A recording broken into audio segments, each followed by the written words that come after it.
Consumer-oriented e-commerce depends upon two types of things. One is merchant-oriented models and consumer-oriented models. Now, consumer-oriented e-commerce, the convergence of money, commerce, and computing and network is laying the foundation for a global consumer marketplace. So, some fundamental business issues must be addressed before consumer-oriented e-commerce can become widespread, including establishment, development of transport and privacy methods that will allow parties that have no reason to trust one another to carry on secure commercial exchanges. So here the implementation of mercantile protocols. So for order taking or online payment or service delivery similar to those found in retail and credit card based transactions.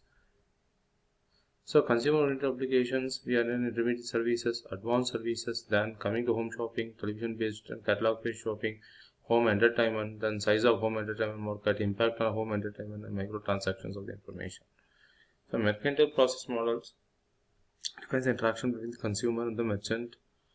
For online commerce, this is necessary because to buy and sell goods, a buyer, a seller, and other parties must interact in the ways that represent standard business process. A well-established standard process for processing credit card purchases has contributed to the widespread dissemination of credit cards. The establishment of common mercantile process model is expected to increase the convenience for consumers.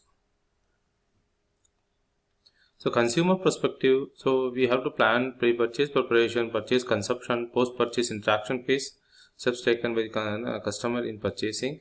So here the pre-purchase preparation, from the consumer point of view, any major purchase can be assumed to involve some amount of pre-purchase deliberation, and pre-purchase deliberation is defined as elapsed time between the consumer first thinking about buying an actual purchase itself or information such should constitute the major part of duration, comparison of alternatives, and price negotiations would be included in this particular process. Then the buyers can be divided into three. One is impulse buyers, patient buyers, analytical buyers. Then purchase consumption after identifying the product to be purchased by the buyer, and seller must interact in some way, either email or online, to carry out the mercantile transactions. The mercantile transactions is defined as the exchange of information between the buyer and the seller, followed by necessary payment, depending upon the payment model mutually agreed on. They may by IAMC interact by exchanging currently backed by third parties such as Central Bank or MasterCard or Visa card, etc.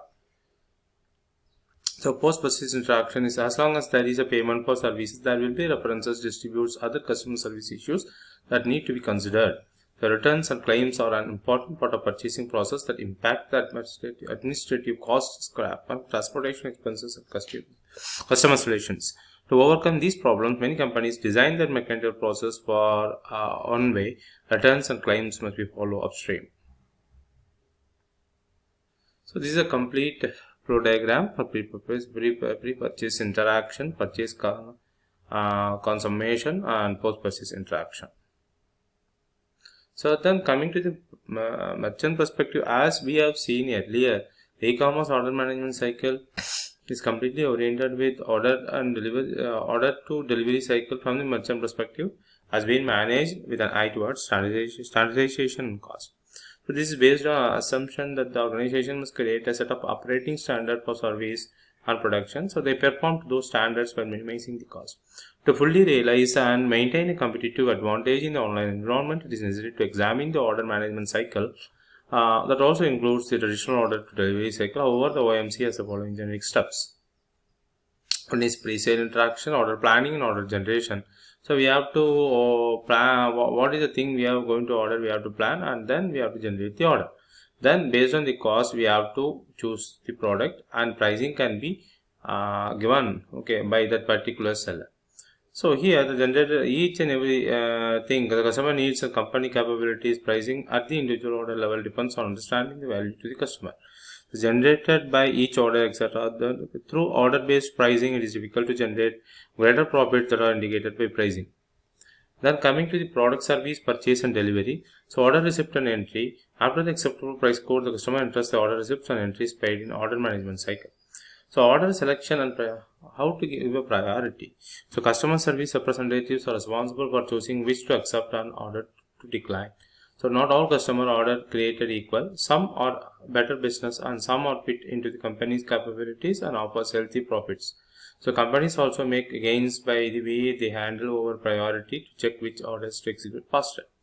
Then coming to the order scheduling. So after the order has been fulfilled and delivered, billing is typically handled by the finance staff, who view their job as getting the bill out effectively and collecting quickly. The billing function is designed to serve the needs of the company, not the customer service. So order fulfillment and delivery. So often order fulfillment involves multiple functions and location. So different parts of any order may be created in different manufacturing facilities and merged at another site. An order may be manufactured in one location, warehoused in a second, and installed in the third. In some business, fulfillment includes third-party vendor. In service operations, it can be mean sending individuals with different talent to the customer site. The more complicated task, the more coordination required across the organization. Then coming to order billing and the payment. After the order has been fulfilled and delivered, billing is typically handled by the finance staff, who view their job as getting the bill out effectively and collecting quickly. The billing function is designed to serve the needs of the company, not the customer service. The post-sale interaction. The customer service and support. So this phase plays an extremely important role in all elements of the company's profit equation. The customer value, price, and cost. So depending on specification of business, it can include elements such as physical installation of the product, repair and maintenance, customer training, equipment upgrading, and 8 IIMC disposal. So electronic payment systems. These electronic payment systems nowadays we are having a very effective and transfer systems which will have a complete impact over the online purchase. So EFT was defined as any transfer of funds initiated through an electronic terminal instrument or computer or magnetic tape, so as to order, instruct, and authorize a financial institution to debit or credit an account.